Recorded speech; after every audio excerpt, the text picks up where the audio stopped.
សួស្តីបងប្អូនទាំងអស់គ្នាថ្ងៃនេះយើងជួបគ្នាសាជាថ្មីម្ដងទៀតហើយជាមួយនឹងវីដេអូរបស់ខ្ញុំក្នុង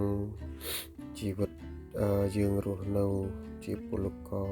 ក្រៅប្រទេសនេះ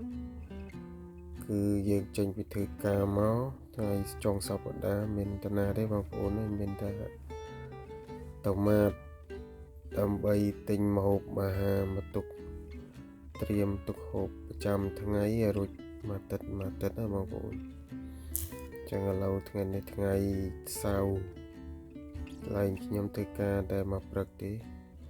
ចឹងថ្ងៃម៉ោង 2:10 គឺយើងចេញធ្វើការ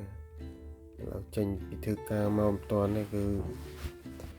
ទីកង់ជីតម៉ាតសិនណាបងប្អូនដើម្បីទិញម្ហូបអាហារ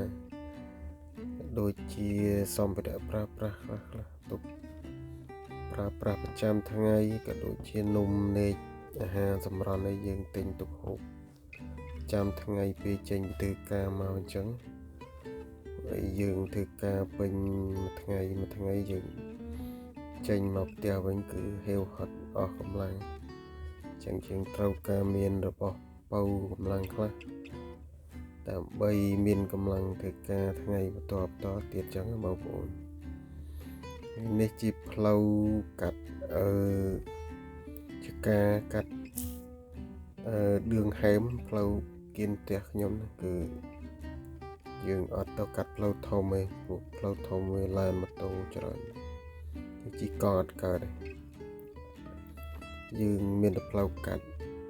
ចការប៉មចការ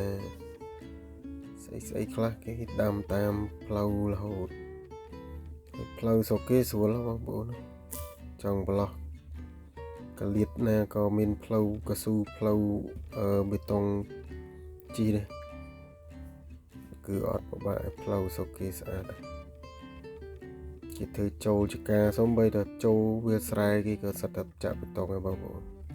នៅស្រុកកូរ៉េគឺគេជឿនលឿនណាមិនថាផ្នែកឧស្សាហកម្មឬក៏ផ្នែកកសិកម្មឯគឺគេធ្វើបែបទំនើបបងប្អូនចឹងឥឡូវគឺយើងនាំគ្នាធាក់កង់បន្តទៀតហើយចម្ងាយផ្សារដែលយើងទៅក៏មិនឆ្ងាយប្រហែលដែរបងប្អូនហើយជាខ្ទង់ 3-4 គីឡូពីផ្ទះចឹងយើងធាក់កង់ទៅចិត្តដែរប្រហែលជា 5-10 នាទី 20 នាទីហើយស្ថានភាពផ្លូវវិញគឺយើងចេញដំណើរទៅគឺរឿងឡើងភ្នំតិចបងប្អូនឡើងចំណោតឡើងតាំងជើងខ្មើតមកបងប្អូនរហូតទៅដល់ម៉ាតប៉ុន្តែវាជាអត់បញ្ហាអីទេដោយសារយើងចាត់ទុកថាជាការហាត់ប្រាណពួកអីយើងហត់ទៅពេលទៅហើយតែពេលយើងមកវិញគឺធូរស្រួលវិញគឺយើងប្រឡែងជើងយកតែម្ដងមានតែអបប្រាំងថែមព្រោះផ្លូវវារៀងចុះចំណោតមកវិញវាលឿនណាចឹងវាពិបាកពេលយើងទៅហើយពេលយើងមកវិញស្រួលហើយទេសភាព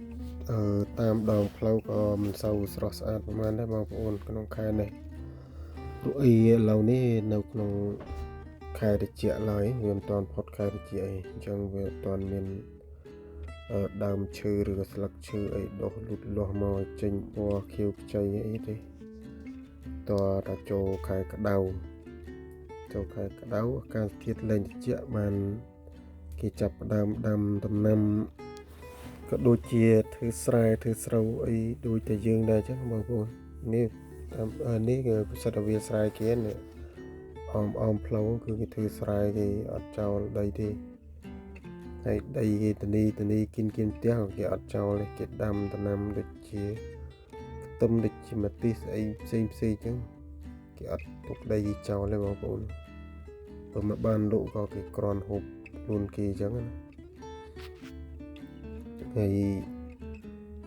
ឥឡូវយើងដល់ពាក់កណ្ដាលផ្លូវហើយចិត្តដល់ផ្លូវធំហើយចឹងឥឡូវបងប្អូនទស្សនាទេសភាពតាមដងផ្លូវតិចទៅចាំតិចទៀតដល់ម៉ាតចាំយើងជួបគ្នាទៀត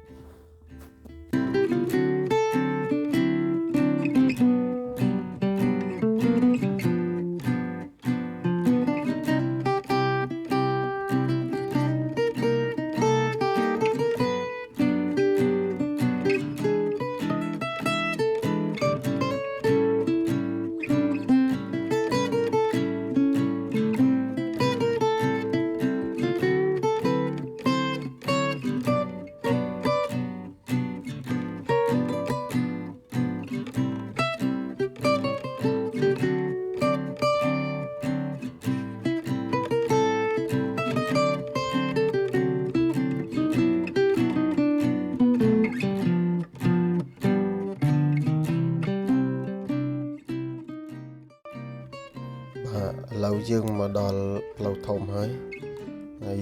យើងដល់ផ្លូវធំក៏យើងមិនមែនជិះផ្លូវជាមួយផ្លូវឡានគេដែរគឺយើងមានផ្លូវកង់មួយដាច់ដែលនៅខាងចើមផ្លូវនោះហើយសូម្បីតែផ្លូវតាមផ្លូវកង់នៅតាមចើមផ្លូវគេហ្នឹងក៏ស្អាតដែរបងប្អូនចាក់សិតតែកស៊ូហើយមានកាន់ដៃមានអីការពារពួកអីកន្លែងវាចំណោតកន្លែងវាច្រាំងខ្ពស់ចឹងគេដាក់ប្រកាន់ដៃការពារខ្លាចយើងធ្លាក់យើងអីចឹងហើយក៏មានលម្អទៅដោយដើមឈើនេះខែត្រជាក់អញ្ចឹងអស់ស្លឹកអស់អីលេងហ្នឹងបងប្អូនមានតែមេឃទេតែដល់ពេលផុតពីខែត្រជាក់ទៅដល់រដូវផ្ការីកគឺចេញផ្កាមកស្អាតហើយបងប្អូនព្រោះដើមនេះគឺដើមសាគុរ៉ាបងប្អូនស្គាល់គឺផ្កាវាស្អាតដល់ខែផុតត្រជាក់តិចនៅចុងខែត្រជាក់ហ្នឹងនឹងចេញផ្កាមកស្អាតហើយឥឡូវយើងបន្តដំណើរទៅមុខបន្តិចទៀតជិតដល់គោលដៅយើងបងប្អូននៅទៅប្រហែលជាដី 500-600 ម៉ែត្រទៀតដល់ហើយដល់មួយថ្ងៃនេះយើងទិញក៏អត់ទិញអីច្រើនប្រហែលទេទិញជាពិសេសគឺនំនេកទឹកគ្រាន់ហូបសម្រន់ពេលល្ងាចបងប្អូនអីចេញពីធ្វើការមកយើងវាហេវហត់អស់កម្លាំងចង់បាននំបានភេសជ្ជៈអីមកកំប៉ុងចឹងមកគាត់មានកម្លាំងហើយយើងហាត់ប្រាណហាត់អីដើម្បីសុខភាពយើងផងអីនៅកូរ៉េតែយើងlạiឯងហាត់ប្រាណតិចស្រុកត្រជាក់យើងមិនអាចហូបហើយដេកហូបដេកដោយមិនហាត់ប្រាណបានគឺយើងសុខភាពអត់ល្អទេតើតែយើងឆ្លៀតទោះបីជារវល់ការងារយ៉ាងណាយើងចេញពីធ្វើការមកយើងឆ្លៀតហាត់ប្រាណបាន10-20នាទីយ៉ាងអត់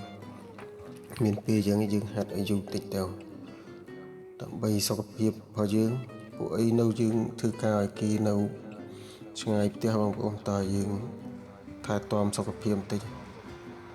បើយើងសុខភាពអត់ល្អក៏យើងមិនអាចធ្វើការឲ្យគេកើតដែរហើយក៏យើងគ្មានចំណូលមកវិញដែរគ្មានតែចំណាយទៅវិញអញ្ចឹងគឺសំខាន់បំផុតគឺសុខភាពបងប្អូនតើតែយើងថែសុខភាពឲ្យបានល្អបានយើងមានឱកាសអាចធ្វើការរលុយដើម្បីផ្ញើទៅផ្ទះចំគ្រួសារយើង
ចឹងឥឡូវនេះយើងក៏ដល់ម៉ាត់ហើយដែរបងប្អូន